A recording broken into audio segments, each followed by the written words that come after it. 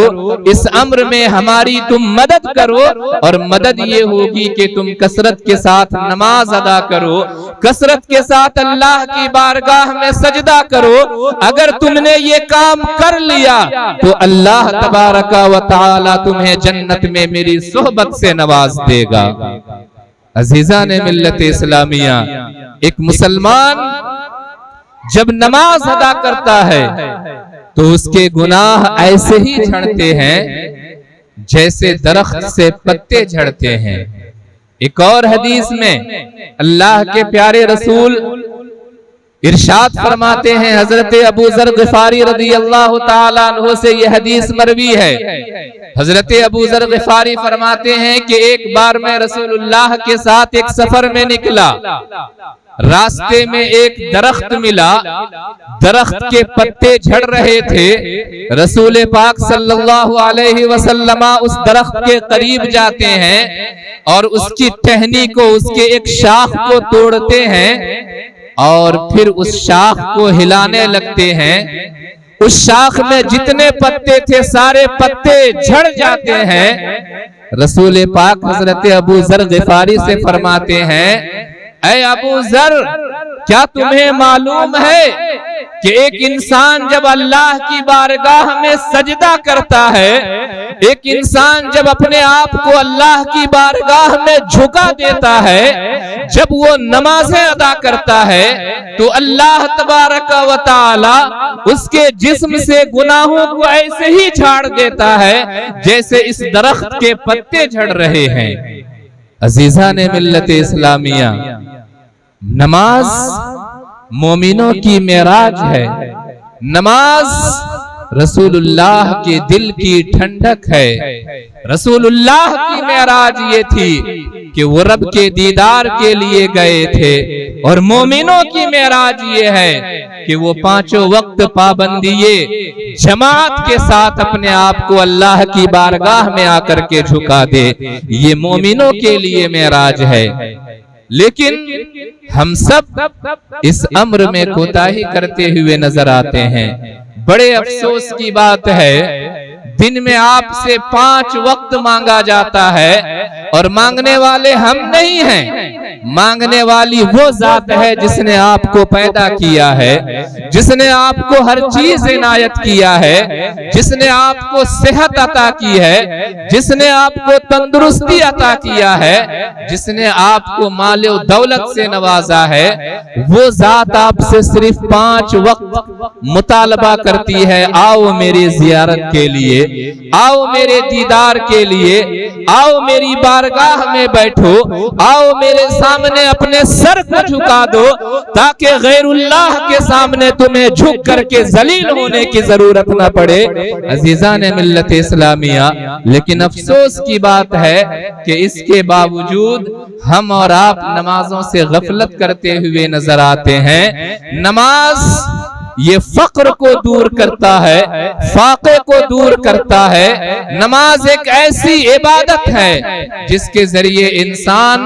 فقر و فاقے کو دور کر سکتا ہے۔ حضرت ابو ہریرہ رضی اللہ تعالیٰ عنہ سے یہ حدیث مروی ہے کہ اللہ کے رسول نے ارشاد فرمایا کہ میرا رب فرماتا ہے کہ ایک بندہ جب نماز پڑھتا ہے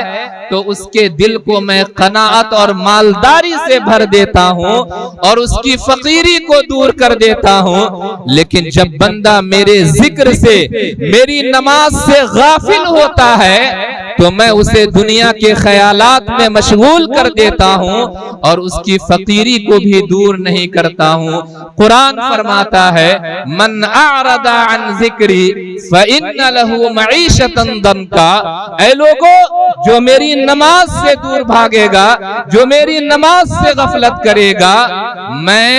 اس کے معیشت کو، اس کی روزی روٹی کو تنگ کر دوں گا۔ اس لیے اگر ہم چاہتے ہیں کہ اللہ تبارک و تعالی ہمیں رزق وافر سے نوازے تو ہمیں نمازوں کا اہتمام کرنا چاہیے۔ وہ نماز جس کے بارے میں حضرت جابر ابن عبداللہ سے پوچھا گیا کہ رسول پاک کے زمانے میں وہ کون سا عمل تھا جو مسلمانوں کو غیر مسلموں سے امتیاز کر دیتی تھی، تو حضرت جابر ابن عبداللہ فرماتے ہیں کہ ایسا عمل جو مسلمانوں کو غیر مسلموں سے ممتاز کر دے وہ ایک ہی تھا اور وہ نماز تھی۔ عزیزان ملت اسلامیہ، نماز مومن اور غیر مومن کے درمیان حد فاصل ہے۔ اس لیے اگر ہم ایمان کا دعویٰ کرتے ہیں تو دعوی ایمان کے ساتھ دلیل بھی قائم کرنی چاہیے اور ہمیں نمازوں کا اہتمام کرنا چاہیے۔ اللہ تبارک و تعالی سے دعا ہے کہ مولا تبارک و تعالی ہم تمام مسلمانوں کو پابندی جماعت کے ساتھ، پابندی وقت کے ساتھ نماز ادا کرنے کی توفیق عطا فرمائے۔ وآخر دعوانا ان الحمدللہ رب العالمین۔ استغفر اللہ ربی من کل ذنب واتوب الیہ۔